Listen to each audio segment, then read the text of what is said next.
This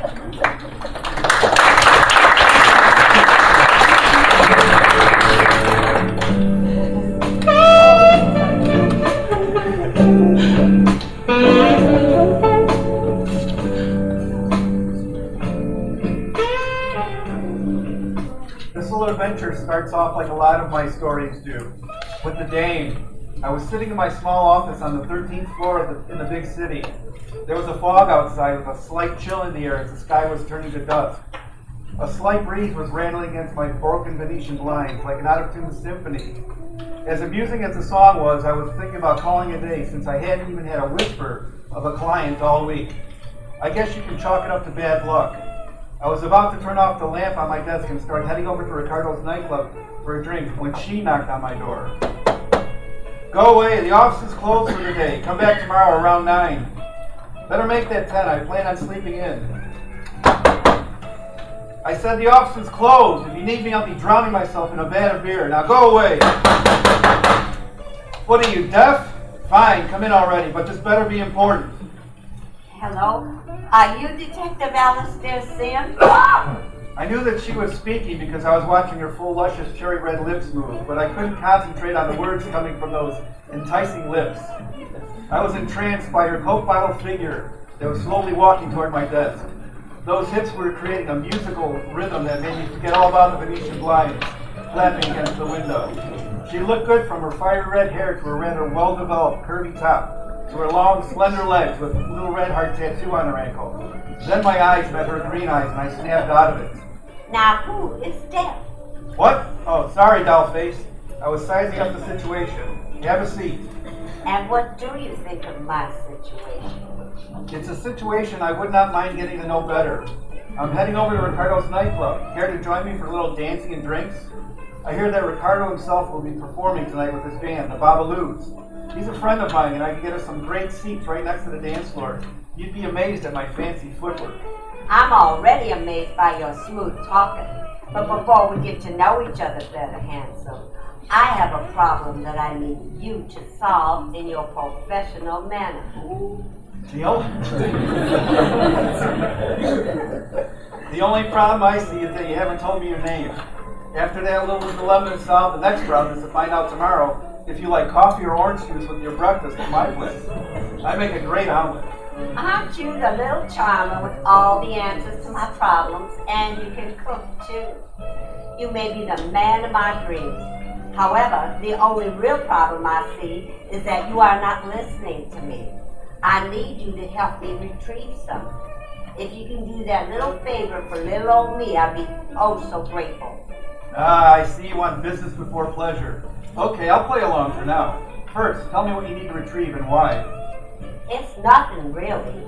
In fact, it should be easy for a big, strong detective like yourself.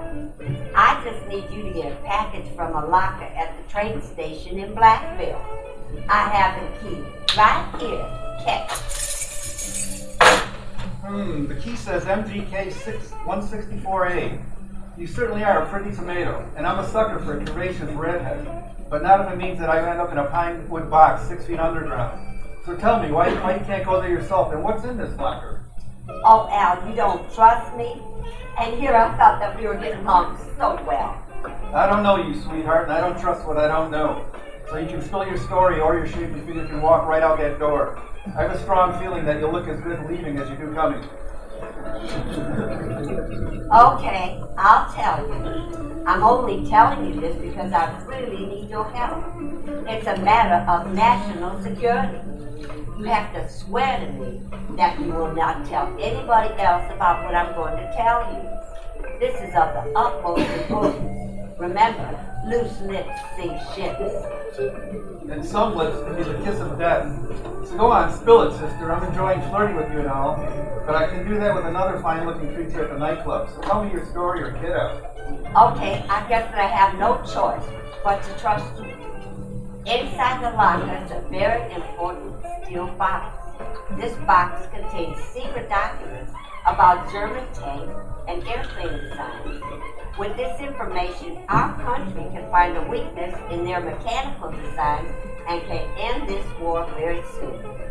The Germans captured and killed the American spy who stole the documents, However, he was able to stash it in the locker and mail me the key before they found me. I could not go retrieve the box because the Nazis know what I look like.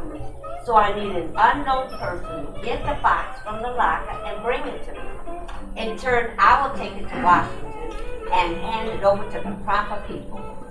So what do you say? Are you willing to help your country and make this pretty girl really happy? Here's what I'm fuzzy about. Why don't the German spies just break into the locker and get it themselves? I mean, it's only a locker after all, not Fort Knox. They may not have figured out its location yet, but then again they may have. That is where you come in.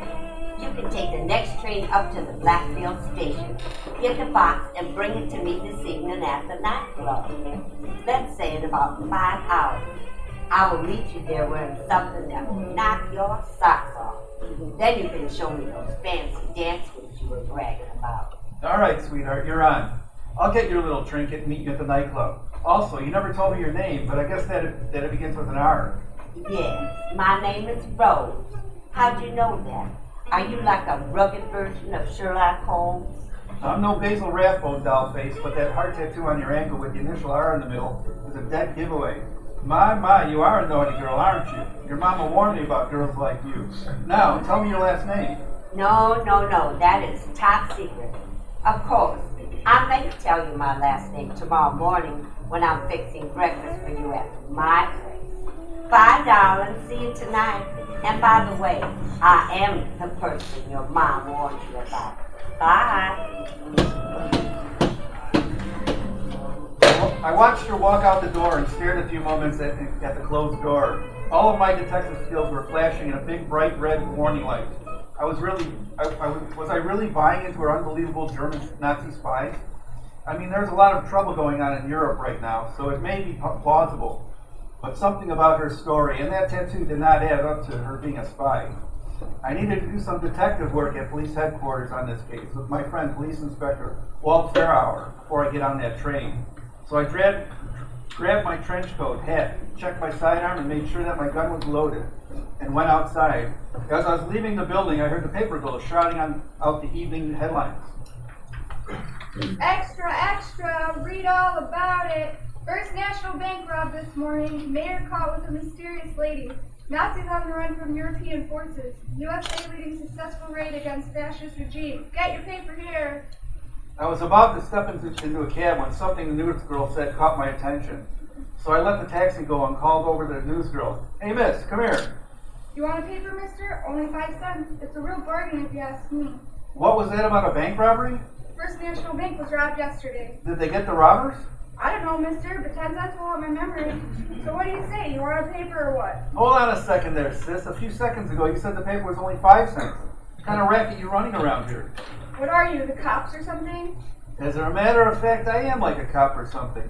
See my pretty little detective badge? Move on with your lousy self. You have no jurisdiction over me. You're just a shamus. How about I take out these handcuffs and you try them on for size? They may not be pretty bracelets, but they will fit your wrist just the same. Then we can go downtown to police headquarters and talk to my good friend, Inspector Fairhour. He would love for you to spend some time in juvie. Whoa, up there, mister. I don't need any new bracelets. Today's paper is free to people with shiny badges. Here's your paper, sir. Are you on the case of the Redhead gang bank robbers? No, at my racket, it pays to keep up on the local crime scene, because you never know when a case may come up. Now move along, kid, before I run you in. Yes, sir. Thank you, sir. Hey, and kid? Yes, mister? Here, catch. Oops, I dropped it. Wait, there it is. Wow, a whole quarter? Yeah, just for you, kid. Make sure you keep your nose out of trouble, you hear? Yes, sir. And thank you, sir. I will. After I heard the kid mention the bank robbery story, my gut told me to check out that train locker sooner than later. So I put my visit to the chop shop on hold and headed straight for the train station. I hailed another cab and off I went.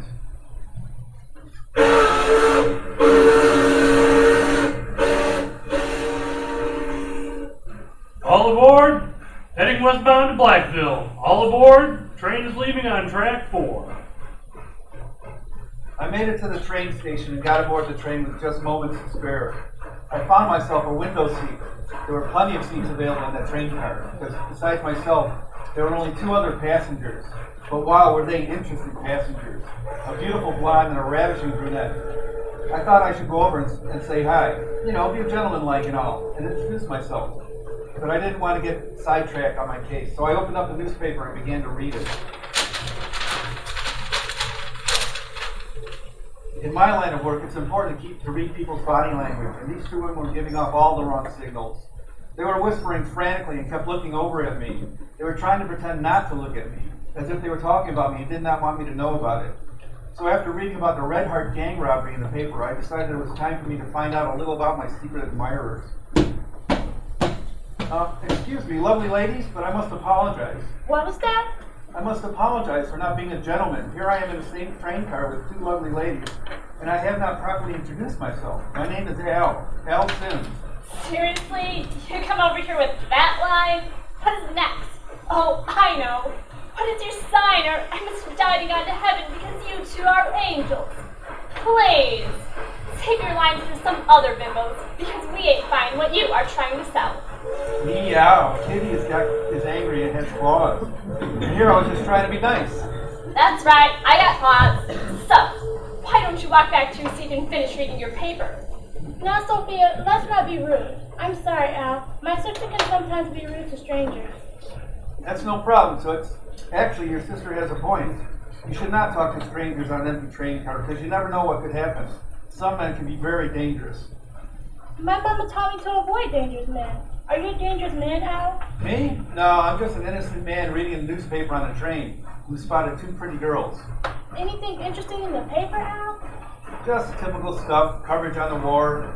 We're going to kick those Nazi bucks back to Germany. Stock market holding steady. Oh, and an interesting article about a bank robbery yesterday. I think the paper called it the Redhead gang robbery. What? What? Dorothy, what is the matter with you? You dropped your purse and magazine. Oh, what? Sorry, I thought I saw a big vicious bird looking out the train window. It just caught me by surprise. That's all. I'll pick it up. No, please allow me. And here you go. I think that my sister was wrong about you, Al. Maybe you are a gentleman. Thank you kindly, and may I say that you are very ladylike, even with that red heart tattoo with the D in the middle on your ankle. Yep, I knew it. You are a creep. Trying to look up a woman's dress. You perv. I'm going to call for the train conductor. Conductor! Conductor! No, you got me all wrong. I couldn't help but notice while I was picking up your sister's purse and magazine. Anyway, I like the tattoo. It looks nice on such a beautiful blonde woman with such stunning blue eyes.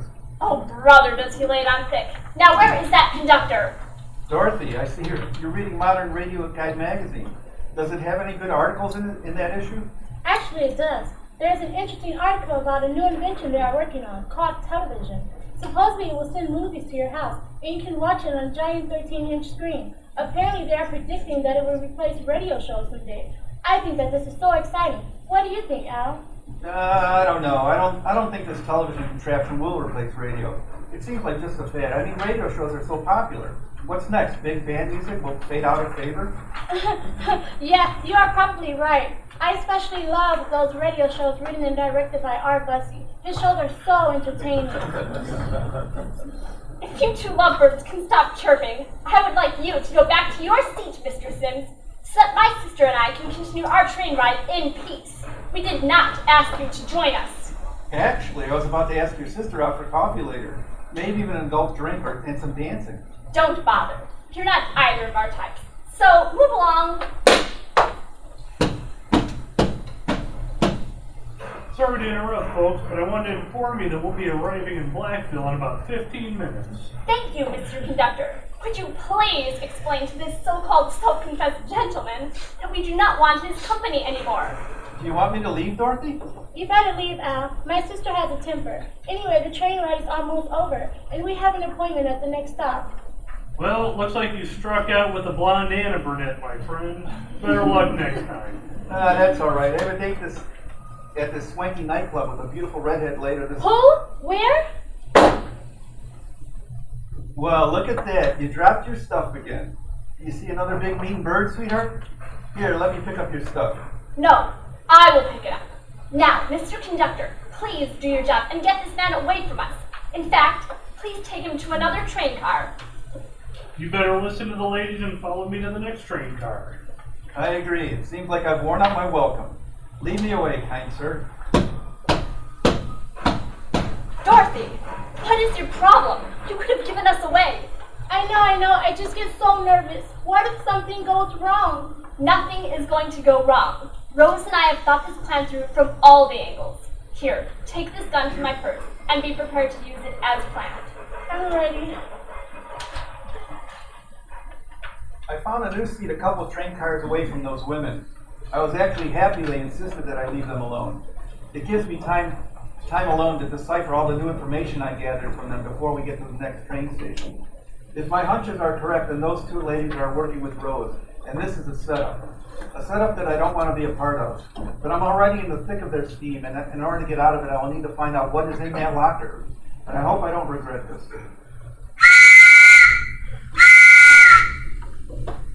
Welcome to Blackville. Please watch your step. Thanks. Have a nice day. You too. Oh, and watch out for those two ladies. They sure don't like you. Trust me, pal, I'd be happy if I never saw those crazy kittens again. By the way, where are the lockers located at? Take a walk through those doors right there and turn left. It's at the end of the lobby. Thanks again, pal.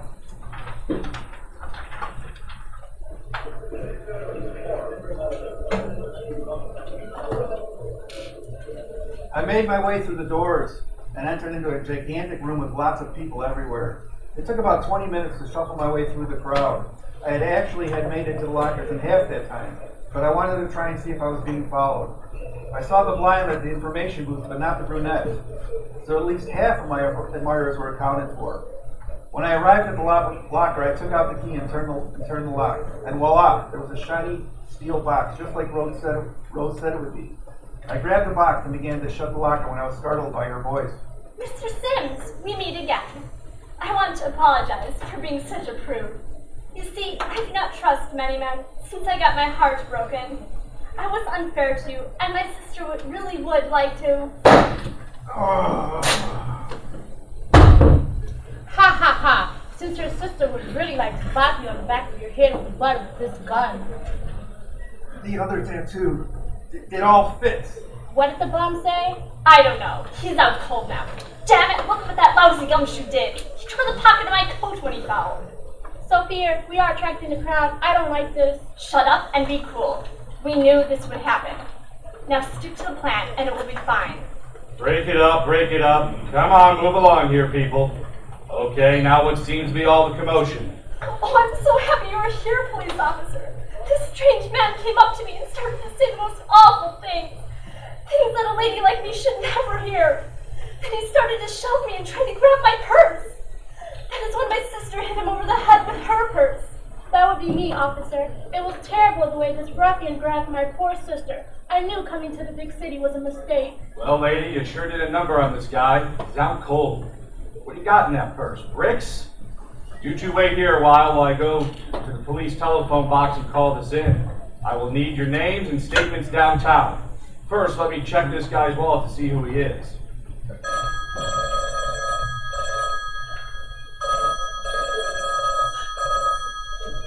Hello, headquarters? This is Officer O'Day. I have a purse snatcher. He's out cold. I also need a paddy wagon to come to the Blackville train station to pick him up. Roger, do you have a name on the suspect? Let me open up his wallet and check. Here it is. His name is Alistair Sims, a private dick. Please say that name again. Detective Alistair Sims. The paddy wagon is on the way. And boy, Inspector Fairhour is going to love this one. Thank you. Okay, ladies, the wagon will be here in a few minutes to pick him up. I will need the two of you to go to police headquarters. Hello, ladies? Now, where did they run off to?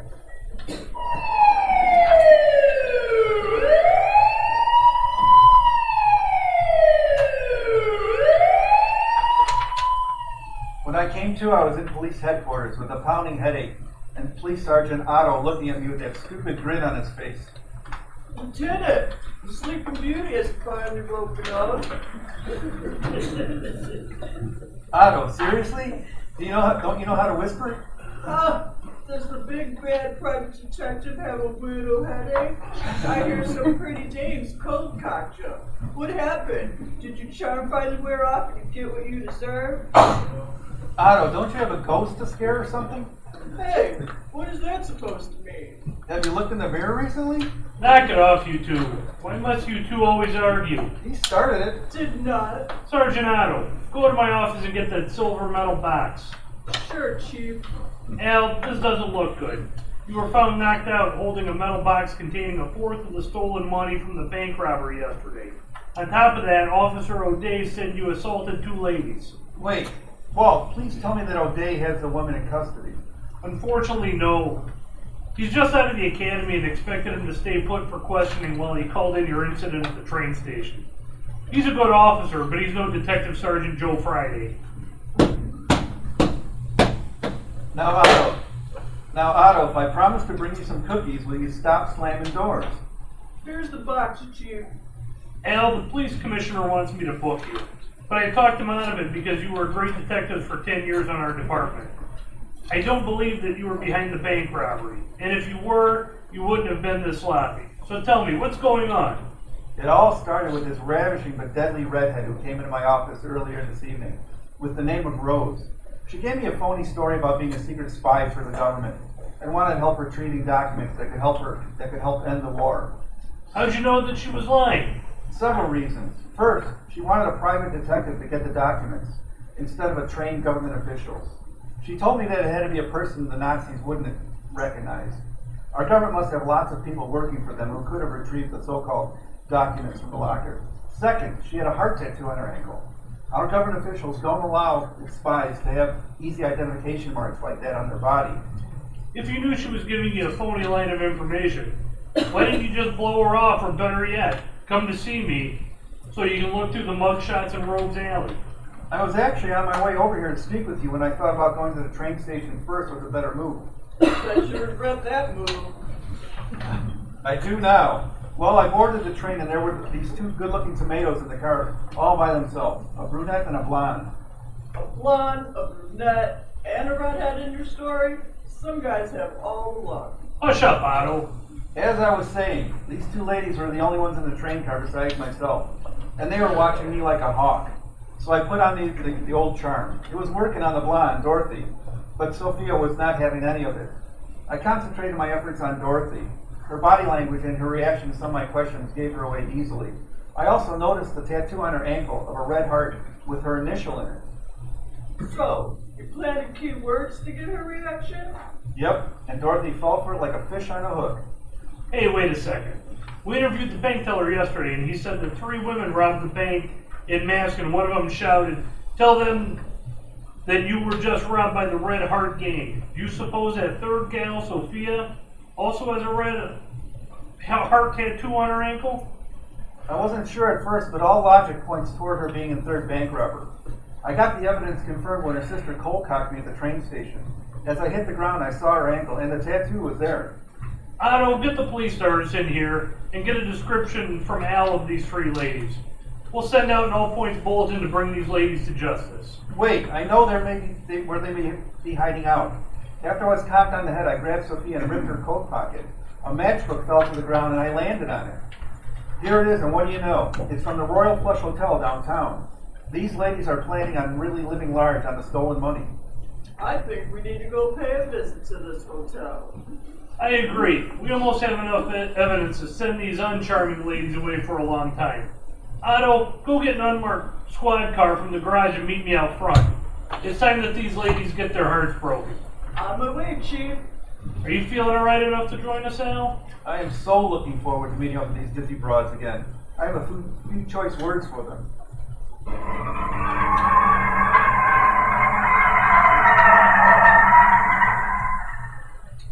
Sounds like Otto's here with the car. Let's go. I don't know what's scarier, meeting up with bank robbers or Otto's driving. Tell me about it.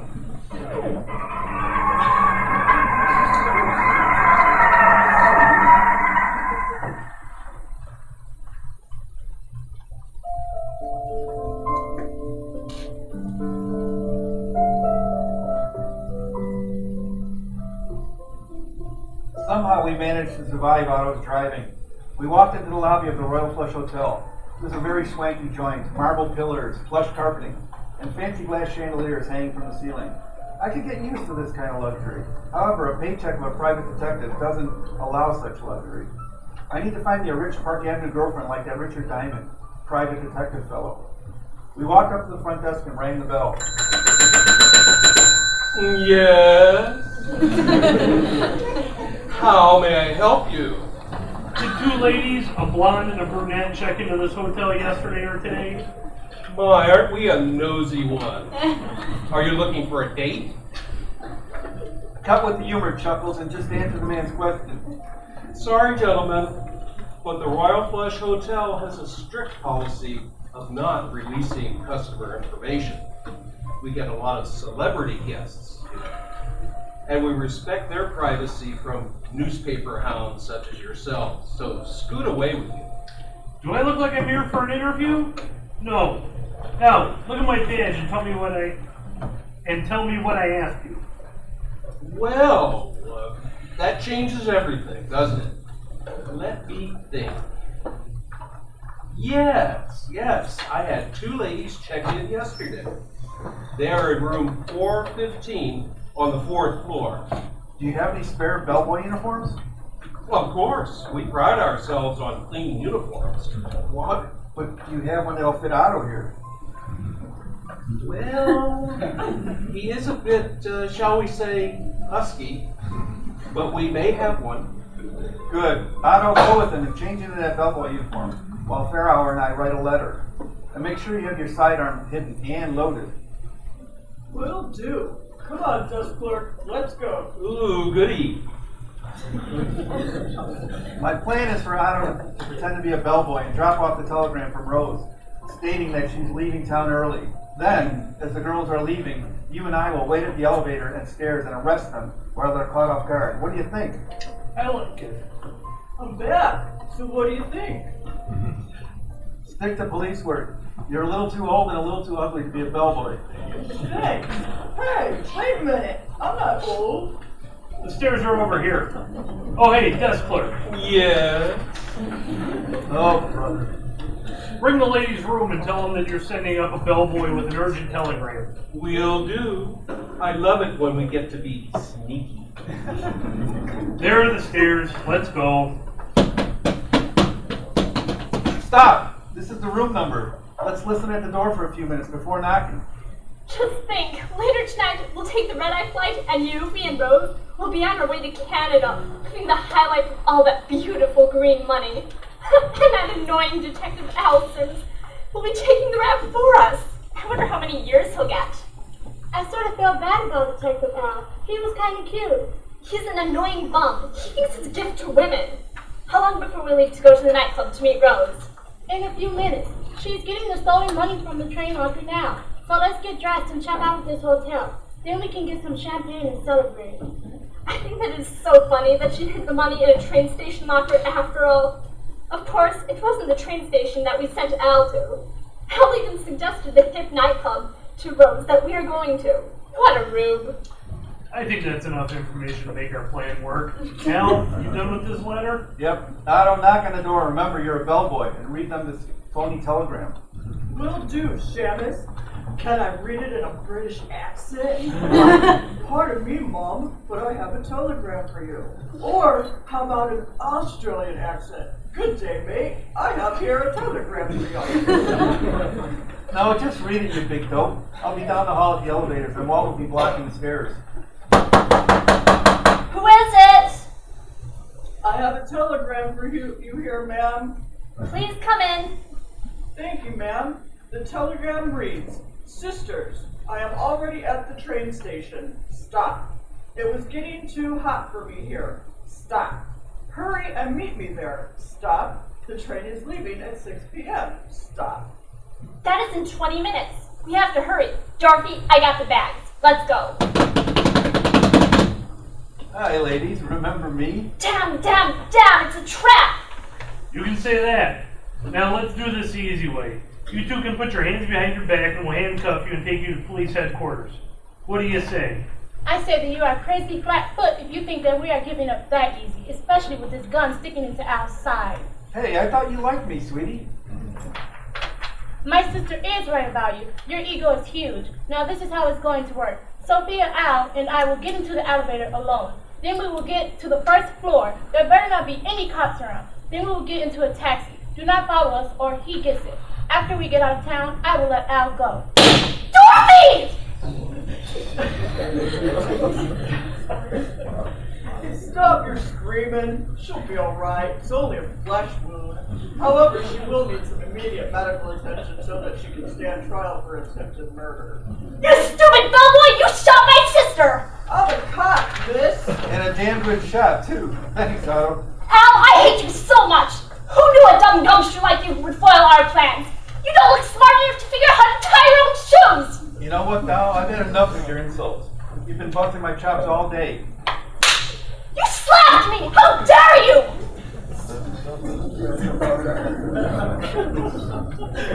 Walt, let's get the handcuffs on these two and take them downtown. Otto, call for an ambulance to meet us at the police station. Then we have a date at Ricardo's with their sister Rose.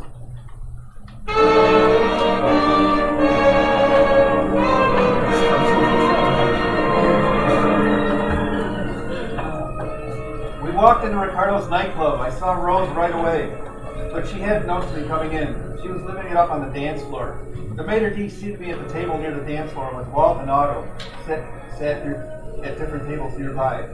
I was watching Rose thinking that it's such a shame that pretty women like her will be spending their time behind bars soon. But then the ache in my head changed my mind. The music had just stopped playing, a really nice song, when she spotted me. Rose looked at the door and there were two uniformed police officers standing there. So she had no choice but come over and talk with me. Al, darling, I'm so surprised that you made it. They're about to play another song. You care to dance? I'll bet you're surprised that I'm here and not sitting in some police holding cell. You have some nerve, lady, coming to Ricardo's after trying to frame me for robbery. We have Sophia at the police headquarters and Dorothy is in the hospital with a bullet wound. Too bad about Dorothy. She'll live. The shot isn't fatal. Dorothy and Sophia messed up, and that is their problem. I figured you were conniving, but have no remorse for your sisters, just plain evil. You see, Al, I am a survivor. So let me guess. If I get past the officers at the front door, there'll be about a dozen boys in blue outside to arrest me. And if I run back out, you have that door covered too. So you now expect me to just give myself up like a good little girl. No, actually, I first want you to give them stolen money to me. Then giving yourself up would be a good idea. Don't you get it, Al? I am a bad girl. And do you know what bad girls carry? They carry this. That is a large gun in your hand. Of course, I have a gun too. I never doubted that for a moment. But you see, I still have the upper hand. Because even though you can shoot me, I know you won't. And why is that? Because as fast as you can pull your trigger, I can shoot an innocent bystander. Like you said, I am evil. So the question now is, how do we end this so no one gets hurt? That's a good question. Unfortunately, I don't have an answer to share with you. But I do know that I'm thirsty. So if you don't mind, I think I'll order a drink. Do you want anything? Me? No, thank you. I'll just stay right here, pointing this gun until I can figure out how to leave this place. Have it your way. Hey, there's my favorite waitress. Hey, Gracie. Oh, hiya, Al. What can I get for you this evening? The usual? No, I think I'll have a shot of vodka on the rocks. Ah, what the hell, maybe my last night on Earth, so make it a double. But before you go, take a look at my friend over here, that shiny gun she's holding. Sure thing, sweet. Wait, what? Ah! Now she has a gun! Look out! Ah! All right. Stop your screaming already. Otto, let's see if Rose is still alive. Thanks, Gracie. I needed that little distraction to confuse Rose so that we could have a chance to stop her from shooting innocent people. Oh, yeah, okay, sure thing, Al. Young Dennis, the lady's calling for you. Al, I guess that I was wrong. I will not be making you breakfast in the morning. And you do have some fancy moves on the dance floor. Tell me something. Why did you choose me to be a part of this plan? I don't know you. It was just your bad luck. My sisters and I opened up the phone book to private eyes and pointed to any old jerk, and there you were. Sorry, Al. Okay, you boys take her out of here. And be careful, because 3 bullet holes can bleed a lot. Walt, Otto, I'm so glad you two are here. Have a seat and I'll buy you a drink. It looks like band leader Ricardo is about to make an announcement. Señoras y señores, ladies and gentlemen, please be seated for our next number. But before we start, I want to thank my good friend Al Sims and the brave men and women from the police force. They solved the crime of the Redhead gangbang robbery, and more importantly, prevented innocent people from getting hurt. So raise your glasses and let's have a toast to all and the police force.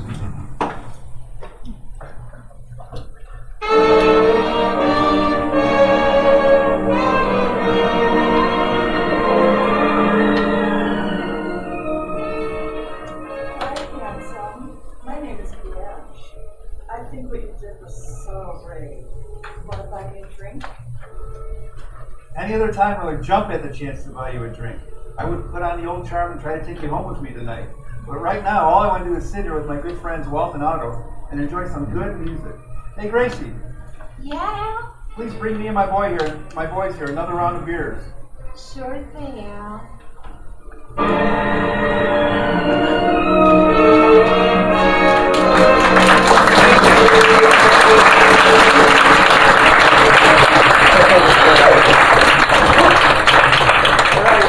Thank you, everybody.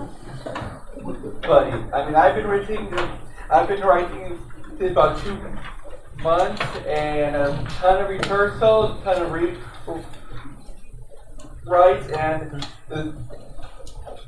throughout everything, it was fun. And I hope that everybody here can enjoy it also. And let's give a hand to our talented actors.